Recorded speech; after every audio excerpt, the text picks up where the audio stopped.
नानी हो, तिमीलाई आज धेरै दिन बाद फेरि मेरो यो पोलिटिकल साइन्सको क्लासमा स्वागत जनाउँदै आज तिमीलाई म यो एचएस एक्जामिनेसन 2022 को एचएस एक्जामिनेसनको एउटा इम्पोर्टेन्ट क्वेसन प्राइम मिनिस्टर लिएर भारतको प्रधानमन्त्रीको क्षमता अनि कार्यहरू powers and functions of prime minister of India त्यसको एउटा नोट्स दिँदैछु तिमीहरू है। र यो नोट्स हेरेर राम्रोसँगले तिमीले पढ्नु ल। मेरो च्यानलमा नयाँ हुनुहुन्छ भने लाइक अवश्य गरिदिनु होला, साथै सब्स्क्राइब बटन थिचेर बेल आइकन पनि दबाउन नबिर्सिदिनु होला। र आजको क्वेसन छ, discuss the powers and functions of the prime minister of India, अर्थात् भारतको प्रधानमन्त्रीको क्षमता अनि कार्यहरूको बारेमा चर्चा गर्नु है। र भारतको संसदीय व्यवस्थामा प्रधानमन्त्रीले सबैभन्दा महत्त्वपूर्ण भूमिका निर्वाह गर्दछ। उनी वास्तविक शासक हुन्। भारतीय संविधानको धारा 75(1) अनुसार प्रधानमन्त्रीलाई, यहाँ मन्त्रीको अलिकति स्पेलिङ अलिकति मिस्टेक भएको छ यहाँ माथि चाहिँ ल, र प्रधानमन्त्रीलाई राष्ट्रपतिले नियुक्त गर्दछ। प्रधानमन्त्रीको क्षमता अनि कार्यहरूलाई निम्न प्रकारले चर्चा गर्न सकिन्छ। 1 नम्बर, लोकसभाको नेताको रूपमा। क, लोकसभामा बहुसंख्यक दल तथा गठबन्धनको नेताको रूपमा प्रधानमन्त्रीले मन्त्रीमण्डल गठन गर्छ। ख, लोकसभाको उपदेष्टा अथवा सल्लाहकार एडभाइजरी समितिको सदस्यको हैसियतमा उनले लोकसभाको कार्यवाहीलाई स्थिरता दिँदछ। ग, लोकसभाको अधिवेशन कहिले बोलाउने, कति दिन चल्ने वा कुन कुन विषयमा आलोचना हुने सबै प्रधानमन्त्रीले निश्चित गर्छन् भने अधिवेशन स्थगित राख्नु वा लोकसभा भङ्ग गर्नुको निम्ति राष्ट्रपतिलाई सल्लाह दिन सक्छन्। घ, प्रधानमन्त्री सरकारको प्रमुख प्रवक्ताको रूपमा लोकसभामा सरकारी नीतिहरूको व्याख्या गर्दछ। प्रधानमन्त्रीले व्याख्या गर्दछ, महत्त्वपूर्ण बिलहरूमा वक्तव्य दिनु र सरकारको सोचप्रति जनसमर्थन जुटाउनु उनको प्रमुख दायित्व हो। बुझ्यो? यहाँनिर अलिकति एक्सप्लेन पनि गरिदिन्छु। र महत्त्वपूर्ण बिलहरू, अब जो इम्पोर्टेन्ट बिलहरू हुन्छ त्यसको बारेमा वक्तव्य, त्यसलाई एक्सप्लेन गरेर यो बिल यस्तो उस्तो भनेर एक्सप्लेन गरेर त्यो बिलहरूको बारेमा बताउनु, र त्यो बिलहरूमा अब त्यस्तो इम्पोर्टेन्ट बिलहरूमा चाहिँ जनसमर्थन पनि उसले राम्रोसँग भाषण दिएर जनतालाई बुझाएर त्यो जनसमर्थन जुटाउनु पनि उनको दायित्व हो है। र लोकसभामा कुनै विषयमाथि चर्चामा कुनै मन्त्री समस्यामा परे उनको सहायतामा प्रधानमन्त्री अघि सर्दछ भयो। र अङ्ग, संसदमा विरोधी दलका नेता तथा सदस्यहरूसित मित्रतापूर्ण सम्बन्ध राख्नु प्रधानमन्त्रीको मुख्य दायित्व हो है। अब पोलिटिकल जति पनि दुश्मनी है, राजनैतिक दुश्मनी जे जस्तो भए तापनि संसदमा आएपछि अब एउटा देशको काम गर्नुको लागि त सबै मिलेर काम गर्नुपर्छ। त्यसो हुँदाखेरि यो विरोधी दलका अपोजिसन पार्टीको नेताहरूसँग र त्यसको सदस्यहरूसँग राम्रो एउटा मित्रतापूर्ण फ्रेन्डली रिलेसन राख्नु चाहिँ प्रधानमन्त्रीको मुख्य दायित्व हो। र च, लोकसभाका क्रियाकलापलाई सुचारू ढङ्गमा चलाउनुमा स्पिकरलाई सहयोग गर्न प्रधानमन्त्रीको दायित्व हो। अब 2 छ, मन्त्रीमण्डलको नेताको रूपमा। र क, प्रधानमन्त्रीको परामर्श अनुसार राष्ट्रपतिले अन्य मन्त्रीहरूको नियुक्ति गर्दछ। यसर्थ मन्त्री परिषद गठन गर्नुमा प्रधानमन्त्रीको निर्णय नै अन्तिम मानिन्छ। धेरै विद्वानहरूले भारतको प्रधानमन्त्रीलाई फर्स्ट एमङ इक्वल्स है अथवा बराबरीहरूमा प्रथम माने तापनि मन्त्री सभामा प्रधानमन्त्रीको प्रभाव सबैभन्दा बेसी हुन्छ। बुझ्यो? अब अरू प्रधानमन्त्रीलाई त अब कुनै पनि पार्टीको नेता है, मेजोरिटी पार्टीको नेतालाई चाहिँ राष्ट्रपतिले प्रधानमन्त्रीको रूपमा छानिसकेपछि अन्य मन्त्रीहरू चाहिँ सबै प्राइम मिनिस्टरले बनाएको लिस्ट अनुसार चाहिँ अन्य मन्त्रीहरू राष्ट्रपतिले नियुक्ति गर्छ। ख, मन्त्री परिषदको पुनर्गठन, मन्त्रालय वितरण, मन्त्रालयहरूमा समन्वयन आदिमा प्रधानमन्त्रीको विशेष भूमिका हुँदछ। ग, मन्त्री परिषदको परिचालना परिचालन हेतु गठित सचिवालय प्रधानमन्त्रीको अधीनमा हुँदछ।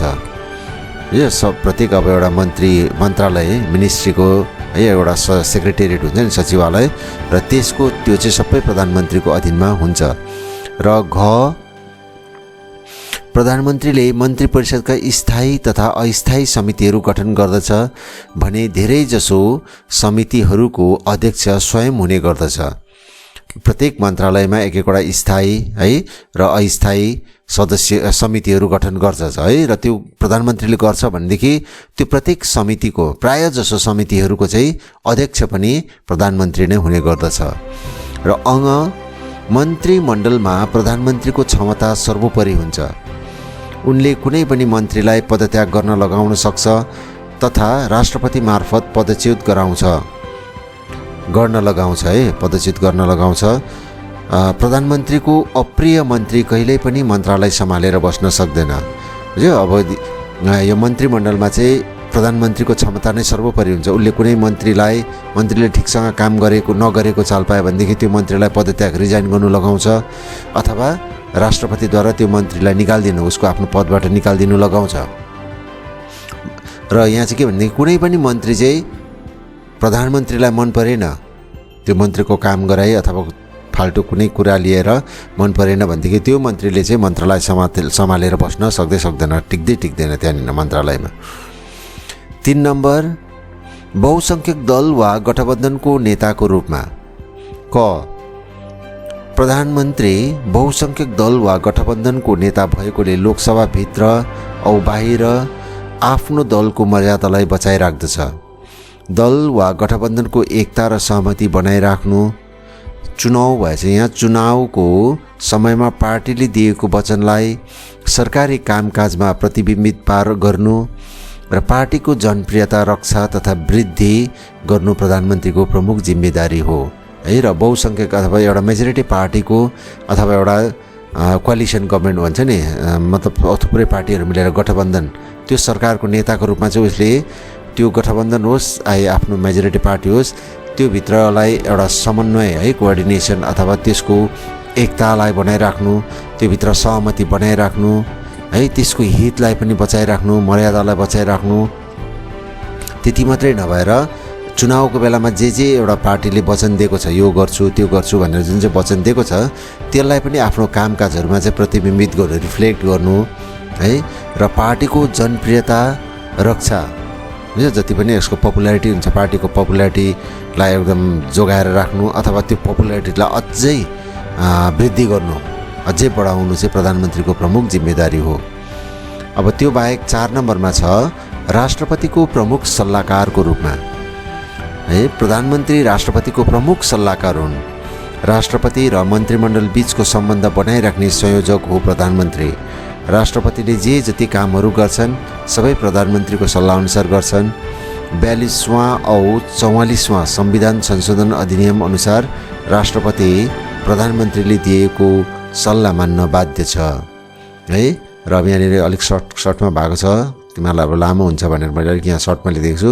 राष्ट्रपतिको प्रमुख सल्लाहकार चाहिँ अब प्रधानमन्त्री हो। बुझ्यो, राष्ट्रपतिले जे जति कामहरू गर्छ सबै प्रधानमन्त्रीको सल्लाह अनुसार गर्छ। र प्रधानमन्त्री चाहिँ मन्त्रीमण्डल र राष्ट्रपति बीचको एउटा ब्रिज जस्तो, दुईटामा कनेक्सन एउटा जोड्ने, दुईवटाको एउटा मन्त्रीमण्डल र राष्ट्रपति चाहिँ को बीचमा एउटा संयोजकको रूपमा चाहिँ प्रधानमन्त्रीले काम गर्छ। र यहाँनिर 42वां 42nd एन्ड 44th है कन्स्टिट्युसनल एमेन्डमेन्ट एक्ट अनुसार चाहिँ जति पनि मन्त्रीमण्डलले अथवा प्रधानमन्त्रीले जे सल्लाहहरू दिन्छ त्यो मान्न चाहिँ राष्ट्रपति बाध्य छ। अब 5 नम्बर छ विदेश नीति निर्धारकको रूपमा। अन्तर्राष्ट्रिय राजनीतिमा प्रधानमन्त्रीको विशेष भूमिका छ।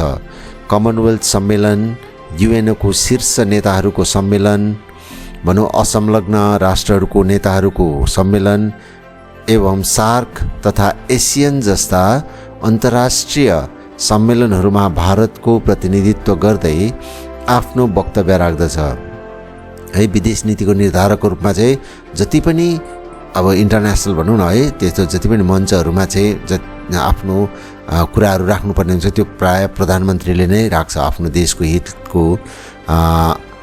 हितलाई बचाइराख्नुको लागि है, आफ्नो देशको इन्ट्रेस्टलाई अगाडि बढाउनुको लागि चाहिँ उसले त्यसमा आफ्नो मन्तव्यहरू राख्छ।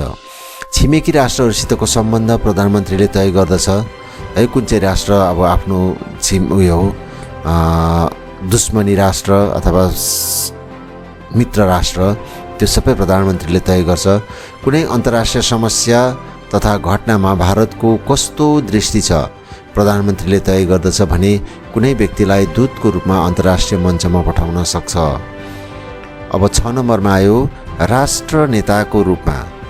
बहुसङ्ख्यक दलको नेताको रूपमा प्रधानमन्त्रीको नियुक्ति भए तापनि है, प्रधानमन्त्रीलाई त अब मेजोरिटी पार्टीको नेताको रूपमा उसलाई प्रधानमन्त्री भनेर चुनिन्छ, तर त्यो चुनिए तापनि उनले सम्पूर्ण जात जाति धर्म लिङ्ग राजनीतिदेखि माथि उठेर राष्ट्रकै नेताको रूपमा काम गर्दछ। उनले राष्ट्रिय एकता र अखण्डतालाई बचाइराख्दछ।